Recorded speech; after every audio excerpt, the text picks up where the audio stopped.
పౌష్టికాహారం కూరగాయల భోజనం చేయడం ద్వారా మానవ శరీరంలో రక్తం మెరుగుపడుతుందని డాక్టర్ కె కరుణకుమార్ అన్నారు.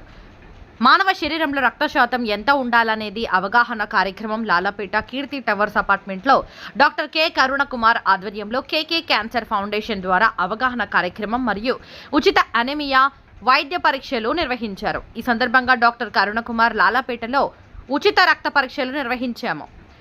50 మందికి పరీక్ష నిర్వహించి అనీమియా వ్యాధులను గుర్తించి వారికి ఎలాంటి ఆహార పదార్థాలు తీసుకోవాలని, వాటిని ఎలా నివారించుకోవాలా అని అవగాహన కల్పించాలని తెలియజేశారు. రక్తం ద్వారా వచ్చే వ్యాధులను ఎలా గుర్తించాలి, తద్వారా ఆహార అలవాట్లు మార్చుకొని వాటిని ఎలా నివారించుకోవాలని ఇలాంటి ఉచిత క్యాంపులు కేకే క్యాన్సర్ కేర్ ఫౌండేషన్ ద్వారా నిర్వహిస్తామని తెలియజేశారు.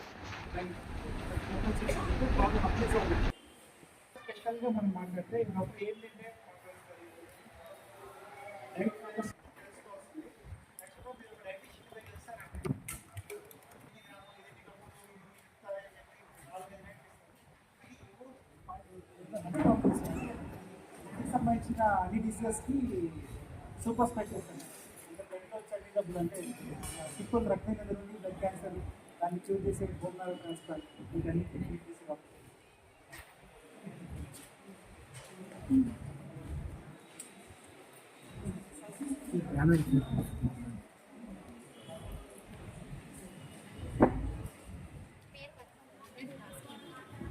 ఏం కాదు సార్.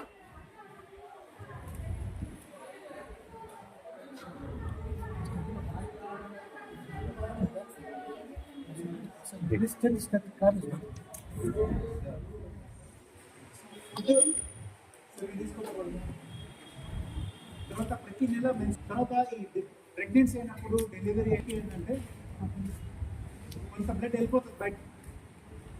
చాలా మందికి ఏంటంటే డెలివరీ తర్వాత 3 నెలలు నేను అరకు మాత్రం తీసుకోవాలనేది అవగాహన లేదు. చాలా మంది పత్యాలు ఎక్కువ పెడతారు డెలివరీ వాటర్ కూడా తాగి. ఇది మాది డాక్టర్ కేకే క్యాన్సర్ కేర్ ఫౌండేషన్ ఆధ్వర్యంలో ఈరోజు రక్తహీనత పైన అవగాహన ఇవ్వడం జరిగింది. ఇక్కడ ఈ అపార్ట్మెంట్లో దగ్గర 50 మంది ఇక్కడ నివాసం ఉండేవాళ్ళు ఈ క్యాంప్ చేయడం జరిగింది. వాళ్ళందరికీ బ్లడ్ టెస్ట్ చేయడం జరిగింది. అందులో దాదాపు అనీమియా ఎంతమంది ఉందో గుర్తించాను ఇక్కడ. సో అనీమియా గుర్తించిన తర్వాత వాళ్ళకి అనీమియా అంటే రక్తహీనతకి ఏం జాగ్రత్త తీసుకోవాలి, ఎటువంటి డైట్ పాటించాలి, ఎటువంటి కేర్ తీసుకోవాలి అనే విషయం పైన అవగాహన. ముఖ్యంగా ఈ డాక్టర్ కేకే క్యాన్సర్ కేర్ ఫౌండేషన్ ద్వారా ముఖ్య ఉద్దేశం ఏంటంటే బ్లడ్కి సంబంధించిన జబ్బులు, తర్వాత బ్లడ్ క్యాన్సర్లు, వీటిపైన ప్రజల్లో అవగాహన తీసుకెళ్ళాలి, వాళ్ళకి దీనిపైన ఒక అవగాహన కలిగించాలని ముఖ్య ఉద్దేశంతో ముందుకెళ్తున్నాము. ఇటువంటి క్యాంప్స్, ఇటువంటి టెస్టింగ్లు ఇంకా అనేక చోట్ల చేసే ఆలోచన ఉంది. దానికి మన మద్దతు కావాలని కోరుకుంటున్నాం.